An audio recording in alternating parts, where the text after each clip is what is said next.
क्या समझते हैं? आपको ये जो सोशल मीडिया चलाने के लिए दिया जा रहा है, मुफ्त में दिया जा रहा है। कभी आपने सोचा फेसबुक, व्हाट्सएप, इंस्टा और न जाने कितने ऐसे, ये स्नैपचैट, ये जो सोशल साइट्स है, एक दूसरे को चैट करने के लिए सबसे रीढ़ की हड्डी माने जाते हैं। इसका कोई सब्सक्रिप्शन चार्ज नहीं, 1 रुपया भी नहीं लिया जाता, 1 रुपया भी नहीं। अरे अगर कोई एजुकेशन लेना है, आपको कोई कोर्स करना है, इंटरनेट में भी बहुत सारे एप्लीकेशन ऐसे हैं जो वो चार्ज लेते हैं सब्सक्रिप्शन का, मंथली आपको फीस देना पड़ता है।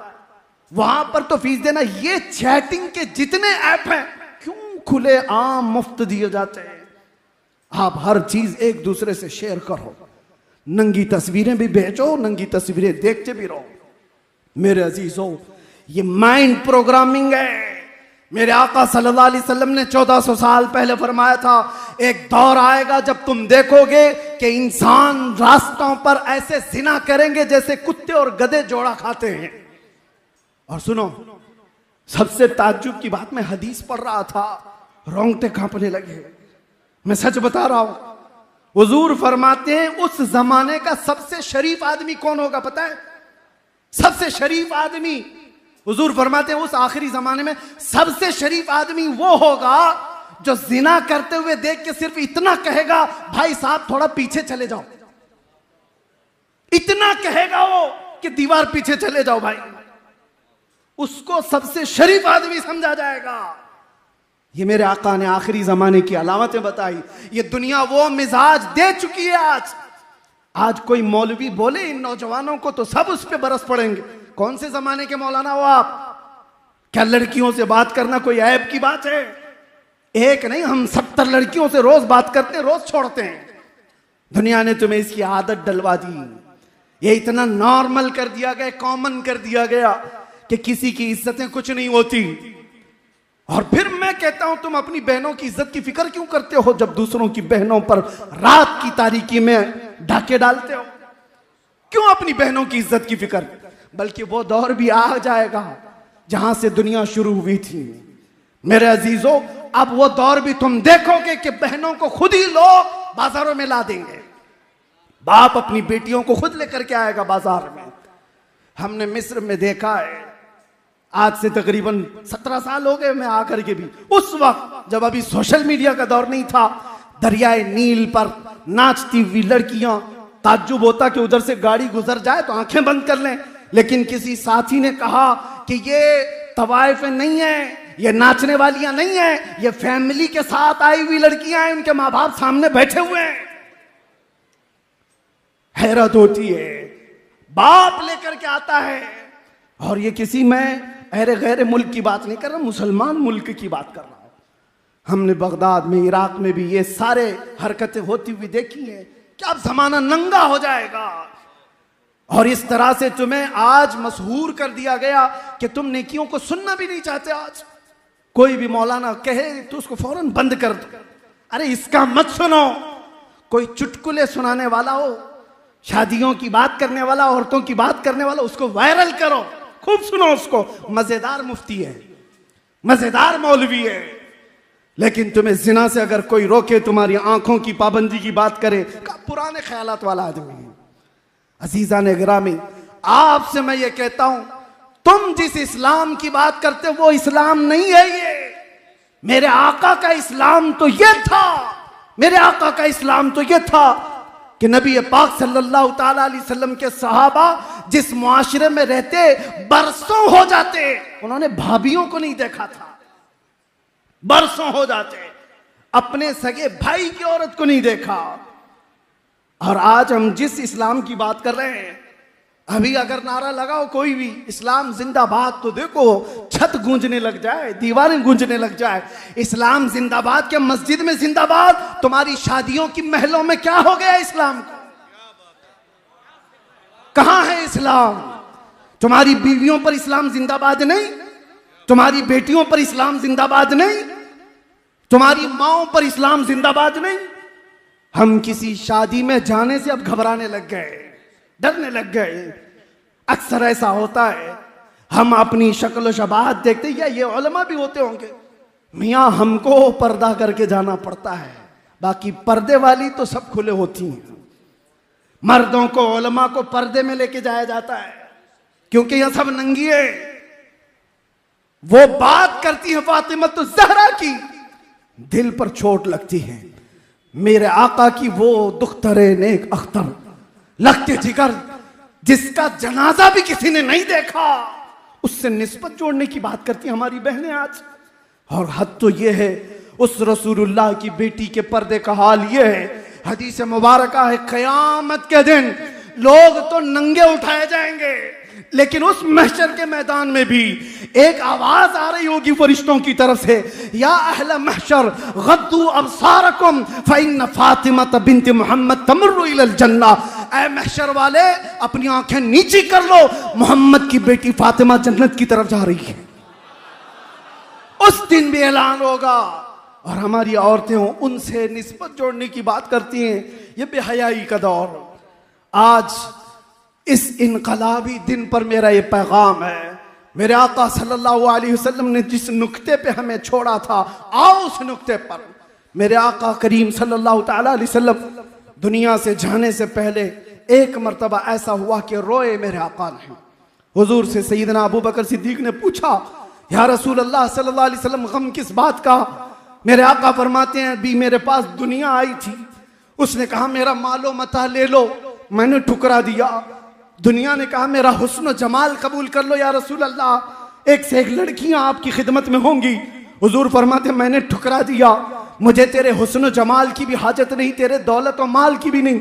तो दुनिया मुझे ये कह करके गई, या रसूल अल्लाह, आज आपने मुझे ठुकराया, लेकिन आपके बाद आपकी उम्मत ऐसा नहीं कर सकेगी, वो मुझे ले लेगी, मेरे हुस्न और जमाल में मसरूफ हो जाएगी, मेरे दौलत और माल में गर्क हो जाएगी। हुजूर फरमाते दुनिया की इस बात ने मुझे रुला दिया, दुनिया की इस बात ने मुझे रोने पर मजबूर किया।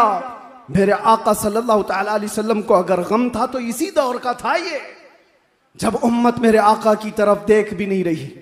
आज साल में एक मर्तबा क्या हम जलसा करके उस नबी रहमत का हक अदा कर सकते हैं? उस कायनात के आका और मौला की खिदमात का हक अदा कर सकते हैं? जिंदगी भर सज्जे शुक्र अदा करने के बाद भी मेरे मुस्तफा के निकले हुए आंसू के कतरे का भी हक पूरी उम्मत नहीं अदा कर सकती, पूरी उम्मत नहीं अदा कर सकती। जो न भूला हम गरीबों को रजा, याद उसकी अपनी आदत कीजिए। आज मेरा पैगाम सिर्फ ये, मैं दर्द दिल के साथ कहता हूं, दुनिया तुम्हें देख रही है और मेरे नबी के नाम से देख रही है, और आज तुम यहां पर कहते हो मुझे देख करके मैं जो चीखता चिल्लाता हूं, मेरे ऊपर बड़ी पाबंदियां जो कुछ भी लगाने की कोशिशें की जा रही, इसलिए कि जज्बात का मुकर्रिर बना, इसलिए सिर्फ कि लोग हुजूर की शान रिसालत में भौंकने लग गए। और मैं कभी इसके दर पर्दा सोचता हूं, आखिर ये कुत्ते भौंकने तक आए क्यों? इनको यहां तक का रास्ता दिया किसने? मेरे आका को इन्होंने देखा नहीं, हुजूर को समझा नहीं, सोशल मीडिया उठा करके नबी को गालियां देने लग गए। इनके पीछे जब रीजन तलाश किया जाता है तो ये बदअमल मुसलमान नजर आते हैं, इनको देख करके वो नबी को गालियां दे रहे हैं। मुसलमान ऐसे होते हैं इसलिए इनका नबी ऐसा होगा। मुआज़ल्लाहि रब्बिल आलमीन, क्या आज हमारी जिंदगी इस मोड़ पर आ गई कि हमारी वजह से मेरे नबी की इज्जत पर उंगलियां उठने लग जाए? हमारी जिंदगी आज इस मोड़ पर आ गई कि हुजूर को पढ़े बगैर आदमी गाली देने लग जाए, इसलिए कि मैंने अमल ऐसे दिखाए लोगों को। शराब की बोतल हमारे हाथ में आ गई, नशे के अड्डे पर मैं बैठा, ताश के पत्ते हमारे गलियों में, तो दुनिया फिर ये समझने लगी कि मोहम्मद का पैगाम यही था। दुनिया तुम्हें देख करके नबी को पहचानती है, वो पढ़ती नहीं है, देख करके समझती है। हर जमाने में मुसलमान अपने नबी का तर्जुमान रहा है, एम्बेसडर रहा है। बदलो अपनी जिंदगी को, और अगर आज ना बदले तो वो दिन इंतजार करो जब खबर में रखे जाओगे। बुजुर्गों ने फरमाया, फरिश्ते सवाल करेंगे तेरा रब कौन है, तेरा दीन क्या है। तीसरा सवाल मेरे नबी को दिखा कर कहेंगे। अक्सर अइम्मा ने कहा कि रसूलुल्लाह कब्र में आएंगे, कब्र में तशरीफ लाएंगे, तुम्हारा यकीन है या नहीं? मेरे आका हुजूर कब्र में आएंगे, यकीन है? बुजुर्गों ने फरमाया वो वक्त भी आएगा ए मुसलमान, संभल जा, जिस वक्त तीसरा सवाल फरिश्ते हुजूर को दिखाकर पूछ रहे होंगे इनके बारे में क्या कहता था।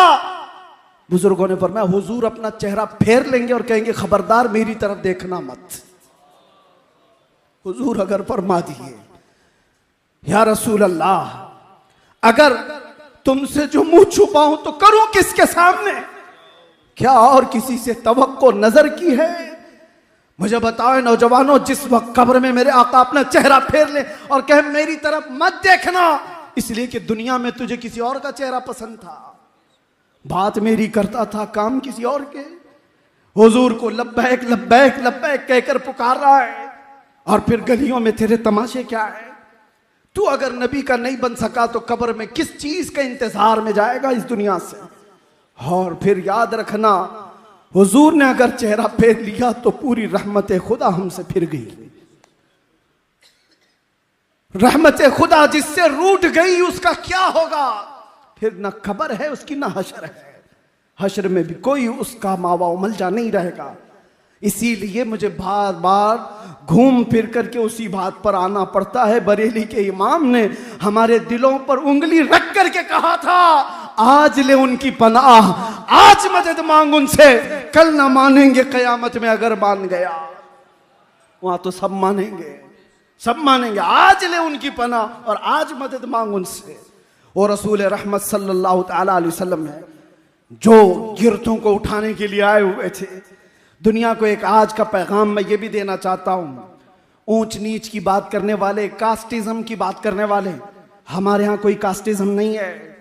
बिरादरियां बनी होंगी ये पहचान के लिए, और कुरान में अल्लाह ताला ने फरमाया वजअलनाकुम शुऊबन व क़बाइल लितआरफू, तुम आपस में एक दूसरे को पहचान सको, इसलिए तुम्हारे अंदर कबीले बने, खानदान बने। ये नहीं कि तू नीच है मैं ऊंच हूं, ये नहीं है कि तू अंसारी है ये मंसूरी है और ये पठान है और ये खान है, इसका इससे नहीं हो सकता, उसका इससे नहीं हो सकता। कबीले इसलिए नहीं बने, एक दूसरे के तारुफ के लिए बने, एक दूसरे की पहचान के लिए बने। अब सुनो, मैं हदीस रसूल बताता हूं, दुनिया आज तक ये फर्क नहीं मिटा पाई। हमारे यहां भी आज कल को देखना जनगणना होगी तो उसमें भी कास्ट पूछी जाएगी, कास्ट को बरकरार रखना है। क्यों एक इंसान नहीं हो सकता कोई? सारे इंसान पैदा होने का तरीका एक ही है, मां और बाप से, लेकिन इनको इस तरह कास्ट में बदल कर रख दिया जाता है। आज जो हमें मसावात का दर्स देना चाहते हैं, मैंने गुजरात की सरजमीन पर कई लोगों के दुख सुने, ऐसे नहीं जो मुजरिम हैं, ऐसे लोग जो डिपार्टमेंट में आला ऑफिसर हैं, पढ़ लिख करके वो ओहदे पर आ गए, लेकिन वो कहते हैं हमारी बिरादरी छोटी है तो हमें आज भी गांव का मुखिया खटिया पे भी बैठने नहीं देता, चाहे मेरे स्टार लगे हुए। ये हालात बना दिए गए। मैं किसी का नाम लेकर नहीं कर, आज भी ये कास्टिज्म का जो भूत सवार है, कई जगहों पर जाकर देखो, छूत छात, आज भी छूत छात से जूझ रहा हुआ ये मुआशरा। मेरे